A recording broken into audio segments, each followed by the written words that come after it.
नमस्कार। आज हम पंडित श्रीराम शर्मा आचार्य जी की एक बहुत ही खूबसूरत पुस्तक सज्जनता और मधुर व्यवहार के सार पर बात करेंगे। चलिए मिलकर समझते हैं कि कैसे विनम्रता और मीठे वचन हमारी जिंदगी में एक बहुत गहरा, एक बहुत बड़ा बदलाव ला सकते हैं। सोचिए कितनी गहरी बात है ये। यही वो विचार है जो इस पूरी चर्चा की नींव है। इसका मतलब साफ है कि हमारा बर्ताव, हमारा व्यवहार, वो हमारी अंदर की दुनिया का आईना है। हम चाहे कितनी भी कोशिश कर लें, हमारे शब्द और हमारे काम हमारे असली चरित्र को सबके सामने ले ही आते हैं। देखिए, जैसे शराब की गंध को छुपाया नहीं जा सकता, ठीक उसी तरह हमारे अंदर का जो अहंकार है या जो कड़वाहट है, वो हमारे कठोर शब्दों और रूखे व्यवहार से बाहर आ ही जाती है। हमारी बोली असल में हमारे मन में चल रहे विचारों का एक सीधा प्रसारण है। तो चलिए अब कुछ ऐसी कहानियों की ओर बढ़ते हैं जो हमें अहंकार और कठोरता के खतरनाक नतीजों के बारे में चेतावनी देती हैं। ये कथाएं हमें दिखाएंगी कि घमंड की कीमत कितनी भारी पड़ सकती है। हमारी पहली कहानी एक ऐसे महान ऋषि की है जो अपने ज्ञान के लिए तो बहुत मशहूर थे, लेकिन अपने क्रोध, अपने गुस्से के सामने वो हार गए। और उनकी कहानी में हम सबके लिए एक बहुत बड़ा सबक छिपा है। ऋषि दुर्वासा का जो गुस्सा था, जिस पर उनका कोई काबू नहीं था, वही उनके अपमान की वजह बना। जब उन्होंने गुस्से में आकर महाराज अम्बरीश को श्राप देना चाहा, तो खुद भगवान ने अम्बरीश की रक्षा की। दुर्वासा हर जगह भागे, मदद मांगी, पर कहीं पनाह नहीं मिली। और आखिर में उन्हें उसी इंसान से माफी मांगनी पड़ी जिसे वो श्राप देने चले थे। इससे ये साफ हो जाता है कि अहंकार का अंजाम हमेशा पतनी होता है, फिर चाहे इंसान कितना भी बड़ा ज्ञानी क्यों ना हो। अब एक और कहानी देखते हैं जो मजाक और उपहास के बीच की उस बारीक रेखा को दिखाती है। ये उस तरह के मजाक के बारे में है जो दूसरों को चोट पहुंचाता है और जिसे अक्सर सिर्फ हंसी मजाक का नाम देकर टाल दिया जाता है। सहजपाद को समझाया गया था कि मजाक वही अच्छा जो किसी को तकलीफ न दे, पर उन्होंने सुना नहीं और उनका वो क्रूर मजाक उन्हें कितना भारी पड़ा। ये कहानी हमें याद दिलाती है कि किसी के डर का मजाक उड़ाना क्रूरता है और हमारे कर्मों का फल हमें ही भुगतना पड़ता है, किसी न किसी रूप में। तो इन चेतावनी भरी कहानियों के बाद अब कुछ प्रेरणादायक उदाहरण देखते हैं।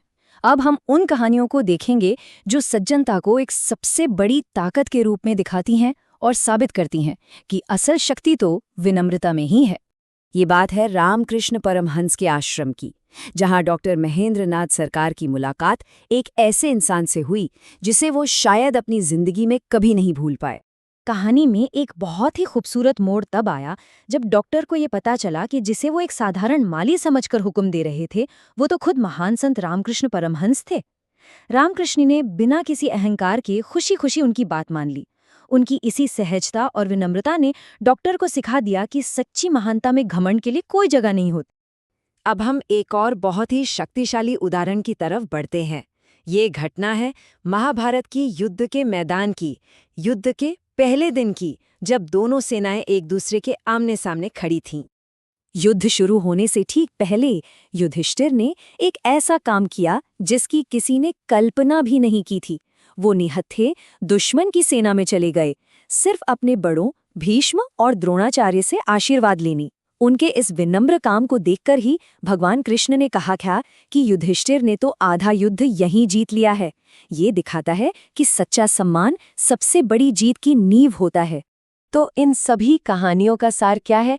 एक बहुत ही गहरा सिद्धांत सामने आता है। ये जो दुनिया है ना, ये एक प्रतिध्वनि की तरह है, एक गूंज की तरह। हम जो भी व्यवहार दूसरों को देते हैं, वही घूम फिरकर हम तक वापस आता है। तो बात सीधी सी है कि हम अपने व्यवहार से ही अपनी दुनिया बनाते हैं। अगर हम दूसरों के जीवन में कड़वाहट घोलेंगे तो वही कड़वाहट हमें भी वापस मिलेगी, शायद ब्याज समेत। और अगर हम मिठास और सम्मान लेंगे तो हमारी जिंदगी भी उसी से भर जाएगी। तो ये तो हुई बड़ी बड़ी बातें, लेकिन इन्हें अपनी रोज की जिंदगी में कैसे उतारें? चलिए अब देखते हैं कि हम सज्जनता की इस कला को अपनी आदत कैसे बना सकते हैं। ये कुछ बहुत ही सरल लेकिन कमाल के नियम हैं। मीठे बोल, एक सच्ची मुस्कान, दूसरों को आप और जी कहकर सम्मान देना, किसी ने मदद की हो या ना की हो, उनके समय के लिए उनका धन्यवाद करना। ये आदतें छोटी लग सकती हैं, पर यकीन मानिए ये हमारे रिश्तों को और हमारे पूरे व्यक्तित्व को बदलने की ताकत रखती हैं।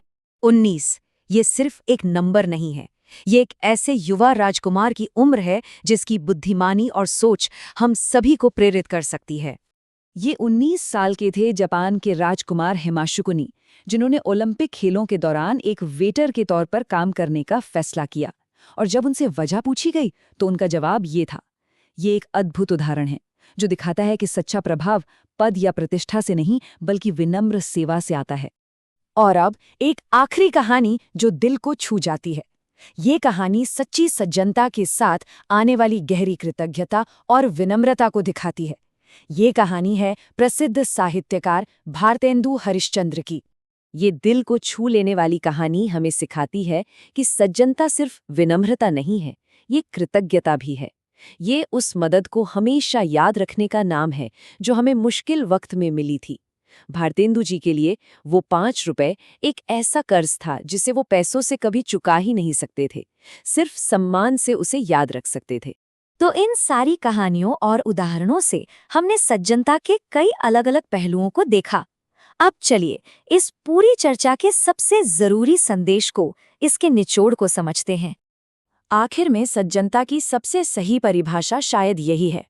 ये सिर्फ कोई अच्छी आदत नहीं है, ये तो इंसान होने का सार है। सज्जनता ही तो है जो हमें इंसान बनाती है। अगर हमें इंसानियत की पहली परीक्षा पास करनी है तो हमें मीठे बोल और विनम्र व्यवहार की कला में माहिर होना ही होगा। नैतिकता, सेवा, आत्मनियंत्रण, ये सारे बड़े गुण इसी नींव पर टिके हैं। इसके बिना बाकी सब अधूरा है। और अंत में सबसे बड़ा सबक यही है, दुनिया हमें हमारे दावों से नहीं, हमारे पद से नहीं, बल्कि हमारे व्यवहार से पहचानती है। हमारा आचरण, हमारा बर्ताव ही हमारे चरित्र का सबसे बड़ा सबूत है। चलिए इस विचार को अपने जीवन में उतारें और अपने व्यवहार को ही अपनी सबसे बड़ी पहचान बनाएं।